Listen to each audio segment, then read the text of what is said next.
அஸ்ஸலாமு அலைக்கும். இன்னைக்கு சூப்பரான ஒரு ஈவினிங் ஸ்நாக்ஸ் தான் பார்க்க போகிறோம். பேனில் வந்து 1 கப் அளவு அவுல் எடுத்திருக்கேன்.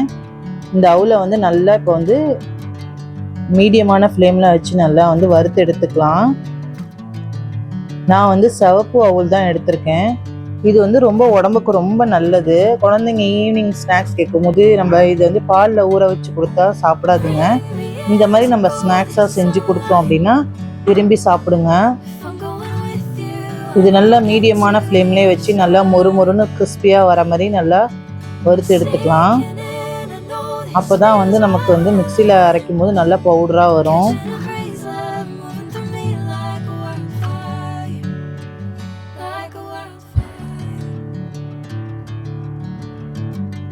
முடிஞ்சளவு குழந்தைங்களுக்கு வந்து நம்ம வீட்டிலே வந்து ஹெல்த்தியாக ஸ்நாக்ஸ் செஞ்சு தர அளவுக்கு பாருங்கள்.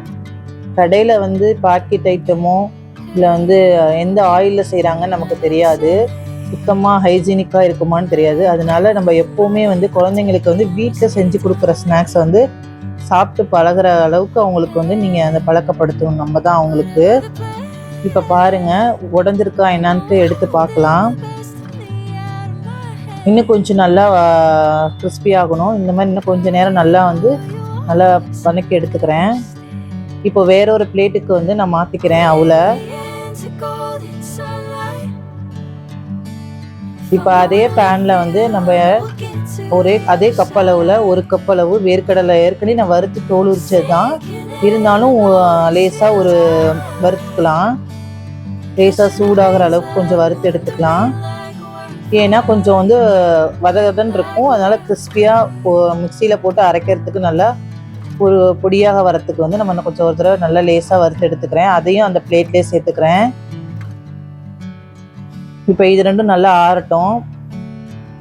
அதுக்குள்ளே வந்து ஒரு வானலில் வந்து 3/4 கப் அளவு வெல்லம் எடுத்துக்கிறேன். உங்களுக்கு ஸ்வீட் வேணும்னா 1 கப் அளவு எடுத்துக்கோங்க. நான் 3/4 கப் போதும், ஸ்வீட் கம்மியாகவே இருந்தால் பரவாயில்ல அப்படின்னு சொல்லிட்டு நான் 3/4 கப் எடுத்திருக்கேன். அதே கப்பில் வந்து 3/4 கப் அளவு தண்ணி சேர்த்துக்கலாம். இப்போ வந்து வெல்லம் நல்லா கரைச்சி எடுத்துக்கலாம். இதிலே நான் மீடியமான ஃப்ளேமில் தான் வச்சுருக்கேன்னா. நல்லா எல்லாமே நல்லா கரைஞ்சி வர அளவுக்கு நல்லா மிக்ஸ் பண்ணிக்கோங்க. இந்த மாதிரி இடையில கிளறி விட்டுட்டே இருங்க. இன்னும் கொஞ்சம் நல்லா கரைஞ்சி வரணும் வெல்லம். நல்லா கரைஞ்சி ஒரு கொதி வந்ததுக்கப்புறம் நம்ம வந்து ஸ்டவ் ஆஃப் பண்ணிடலாம். இப்போ பாருங்கள், நல்லா வந்து வெல்லம் எல்லாமே நல்லா கரைஞ்சி வந்துருச்சு. இப்போ இந்த நேரத்தில் வந்து நம்ம ஸ்டவ் ஆஃப் பண்ணிக்கலாம். இப்போ நம்ம ஆற வச்சுருந்த அவுலும் வேர்க்கடலையும் நம்ம வந்து மிக்ஸி ஜாரில் சேர்த்து நல்லா அரைச்சி எடுத்துக்கலாம் பவுடரா. இது கூடவே வாசனைக்கு 4 ஏலக்காய் சேர்த்துக்கிறேன். உங்களுக்கு ஏலக்காய் பொடி இருந்தால் நீங்கள் அதில் சேர்த்துக்கோங்க. இப்போ இதை நல்லா ஃபைன் பேஸ்ட்டாக பவுடராக அரைச்சிக்கலாம். இந்த அளவுக்கு நல்லா ஃபைனாக அரைச்சதுக்கப்புறம் நான் வேறொரு பாத்திரத்துக்கு வந்து மாற்றிக்கிட்டேன். இப்போ இந்த கொதிக்க வச்சிருந்த கரைச்சி வச்சிருந்த வெள்ளத்தில் இந்த அரைச்சி வச்சிருந்த அவளும் வேர்க்கடலையும் சேர்த்துக்குவோம். அப்போ அடுப்பை வந்து நான் ஆன் பண்ணி மீடியமான ஃப்ளேமில் வச்சுருக்கேன்.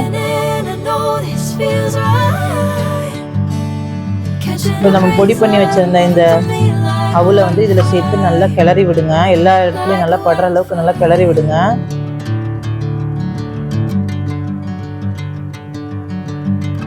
ஃபஸ்ட்டு பார்க்கும்போது கொஞ்சம் கொல கொலன்னு இருக்கிற மாதிரி தான் இருக்கும்.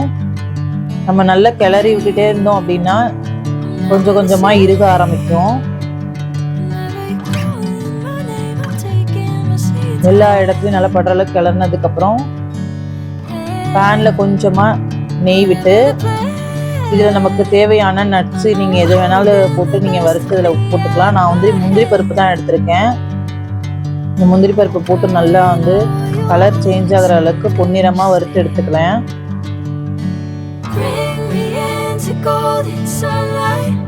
ஏன்னா நம்ம லட்டு சாப்பிடும்போது கொஞ்சம் வந்து கிறிஸ்பியாக இருக்கிறதுக்கு இந்த முந்திரி பருப்பு சேர்த்தோம். குழந்தைங்க நல்லா விரும்பி சாப்பிடுவாங்க. இந்த மாதிரி நெய்யிலே நல்லா மிக்ஸ் பண்ணி நல்லா வறுத்து எடுத்துக்கலாம். கலர் சேஞ்ச் ஆகிடுச்சு.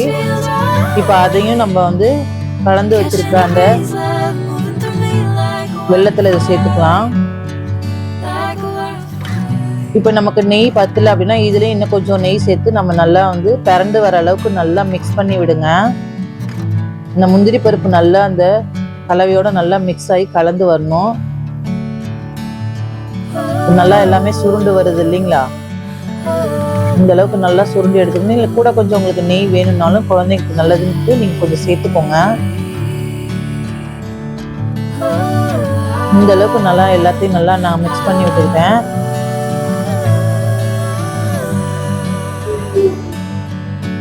கண்டிப்பா இதே மாதிரி நீங்களும் வீட்டில் செஞ்சு பாருங்க. எல்லா குழந்தைங்களும் நல்லா விரும்பி சாப்பிடுவாங்க. ஹெல்த்தியானதும் கூட.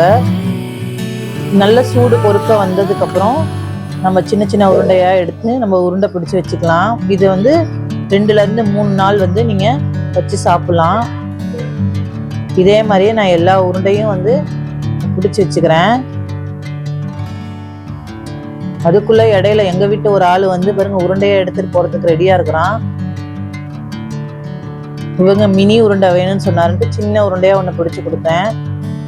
இதே மாதிரியே எல்லாத்தையும் நான் உருண்டை பிடிச்சி எடுத்துக்கிட்டேன். இதே மாதிரி நீங்களும் வீட்டில் ட்ரை பண்ணி பார்த்துட்டு மறக்காம எப்படி இருந்துச்சுன்னு எனக்கு கமெண்ட் பண்ணுங்க, ஷேர் பண்ணுங்க, சப்ஸ்கிரைப் பண்ணுங்க. இதே மாதிரியே நிறைய ஸ்நாக்ஸ் வீடியோஸும் நான் போடுறேன். எனக்கு சப்போர்ட் பண்ணுங்க.